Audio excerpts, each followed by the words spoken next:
kami di program pelajaran Alkitab. Dan pada kesempatan kali ini kita akan mempelajari Alkitab kita melalui pelajaran sekolah Sabat dengan tema kemungkinan-kemungkinan yang tidak terbatas. Masih di minggu yang ke-6 dan kita sudah sampai di hari ini, hari Kamis, tentang judul spesifik mengembangkan karunia-karunia kita. Dan bersama dengan kita sudah ada Ilvan. Halo, apa kabar Ilvan?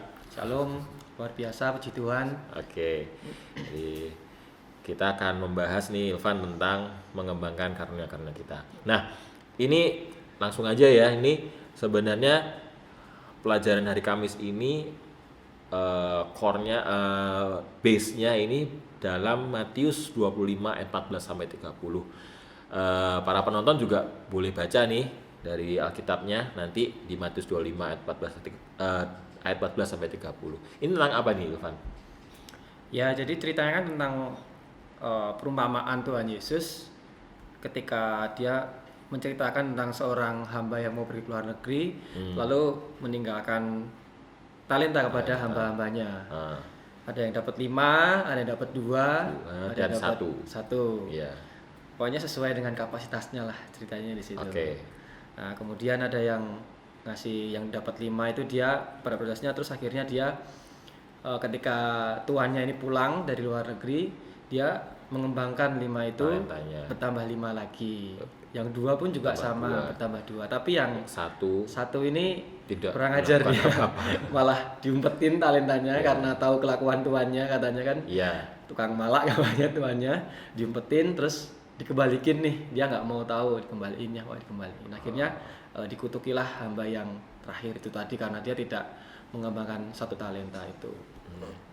Oke, kira-kira melalui pelajaran tentang talenta ini, aspek kerohanian apa yang bisa kita dapatkan berkaitan dengan tema pelajaran kita tentang karunia rohani? Ya, kalau dari yang boleh kita pelajari, saya pelajari juga. Ini mungkin simple sih ya pelajaran bagaimana. Yang pertama kita kan pasti dikasih talenta itu sesuai dengan kapasitas kita. Nah, kalau kita menerima kapasitas kita 5, ya pasti dikasih 5, ada yang dikasih 2. Nah, Tuhan tergantung bagaimana kita mengembangkan dari talenta yang sudah kita terima itu. Kalau dari 5 itu tidak kita kembangkan, otomatis nggak ada gunanya kan. Iya. Talentanya tadi. Menarik sih ini ya. Sebenarnya kan kenapa harus 5? Kenapa harus 2? Kenapa harus 1? Kenapa harus angka disebutkan dalam hal ini? Tapi sebenarnya poinnya ini yang mau Tuhan sampaikan ke kita ini bukan cuman masalah angka, bukan masalah kuantitasnya kan, tapi lebih ke kualitas bagaimana kita bertanggung jawab memanage-nya. Iya. Jadi yang dinilai sama Tuhan dalam talenta, perumpamaan talenta ini sama Tuhan ini bukan dinilai bukan dari berapa jumlah yang dikerjakan kan, melainkan upah yang sama dari yang 5 dan 2 ini kan sama upahnya kan. Dia akan menerima upah yang sama. Padahal sebenarnya secara kuantiti, secara jumlah berbeda, ya kan. Tapi upahnya sama. Artinya di sini pesan yang disampaikan adalah apa yang dikerjakan melalui talenta yang sudah dipercayakan ini kan, karena karunia roh, betul kan ya? Setuju ya sampai situ ya. Jadi dan juga di pelajaran sekolah Sabat ini disampaikan ada satu kutipan, saya bacakan ya. Bagi Allah yang penting bukan apa yang Anda miliki, tetapi apa yang Anda lakukan dengan apa yang Anda miliki. Jadi karunia roh apa yang sudah kita terima dan bagaimana kita ngelola karunia itu kan ya. Betul. Jadi mungkin kalau kita boleh lihat sih angka dari angka tadi ya, 5, 2, 1 kan nggak banyak, sedikit kan, kecil. Jadi makanya di situ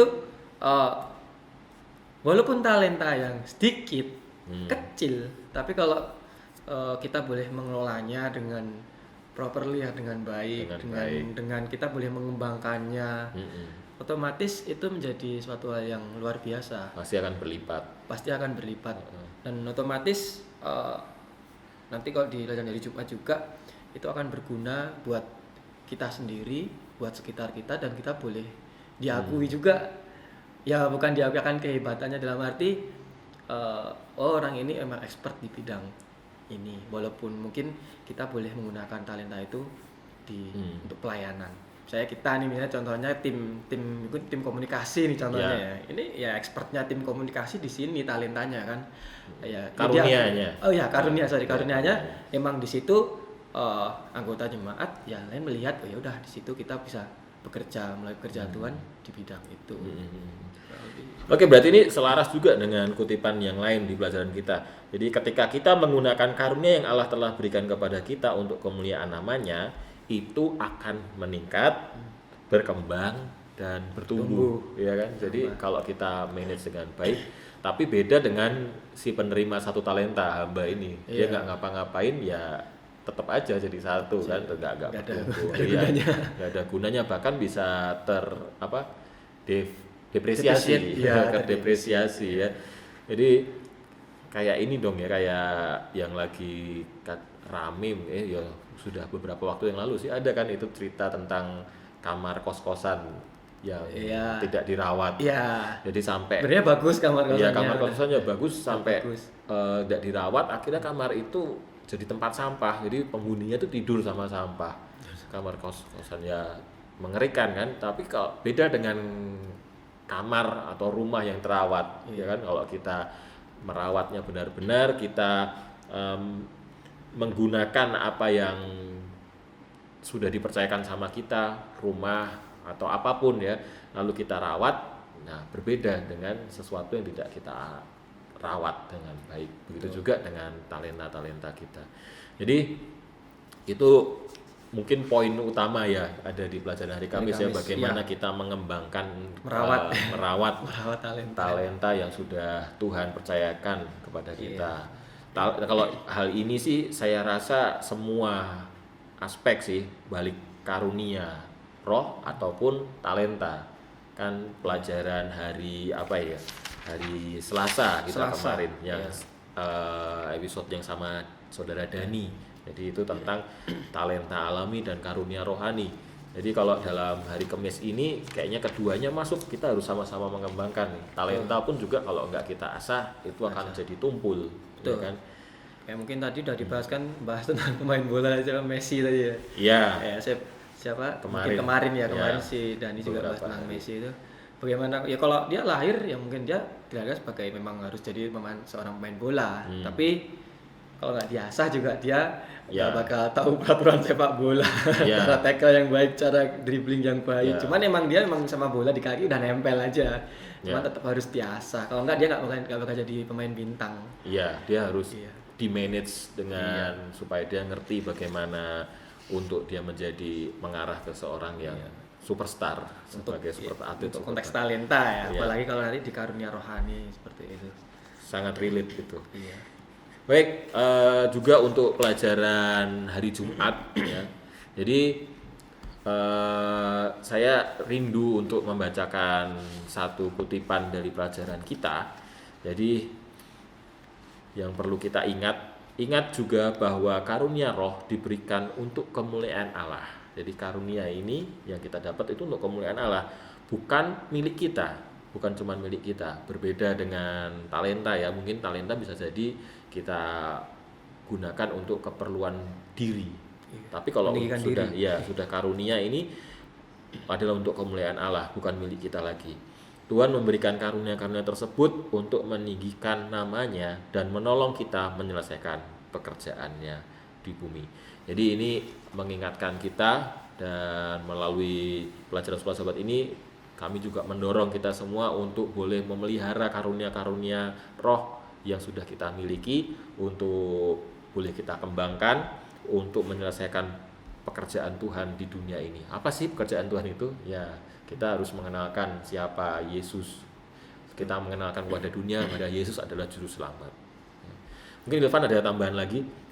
Ya, sebagai tambahan kesimpulan aja sih untuk perumpamaan bagaimana kok kita boleh tahu sebuah tim ya, mungkin ya tim sepak bola mungkin yang udah umum ya kan, ada 11 pemain itu, role-nya sendiri-sendiri, ada kiper, ada setiap defender pun ada 4 beda-beda. Nah di situ mungkin kalau salah satu talentnya ya kalau kita main bola talenta itu kurang bagus mungkin satu pemain, cuman kan kalau lainnya bagus kan satu tim bisa ke cover. Bahkan satu di kartu merah masih bisa di 10 teman yang lain masih bisa. Nah, sama sih kalau di pelajaran Kelas Sahabat kita ini kan intinya tujuan kita kan untuk membawa kabar Injil tentang Yesus.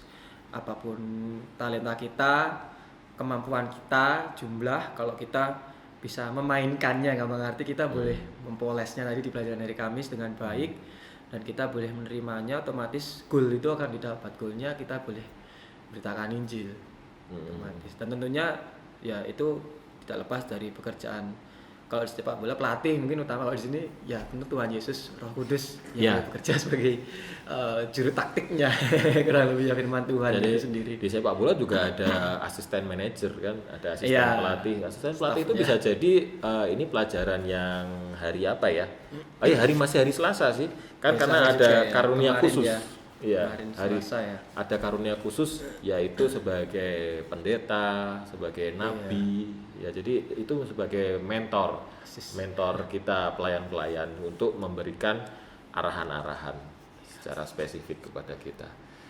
Baik, mungkin itu saja yang bisa kita bagikan ya, Ivan ya, untuk kesempatan kali ini.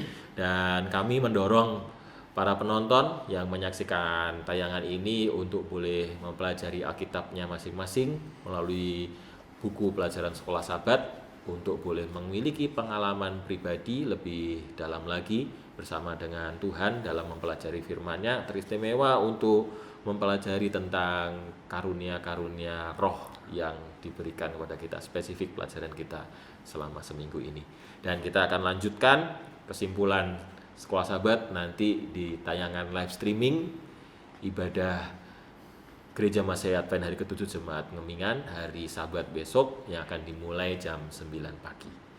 Baik, inilah yang bisa kami bagikan pada kesempatan kali ini. Sampai jumpa di episode selanjutnya. Tuhan memberkati kita.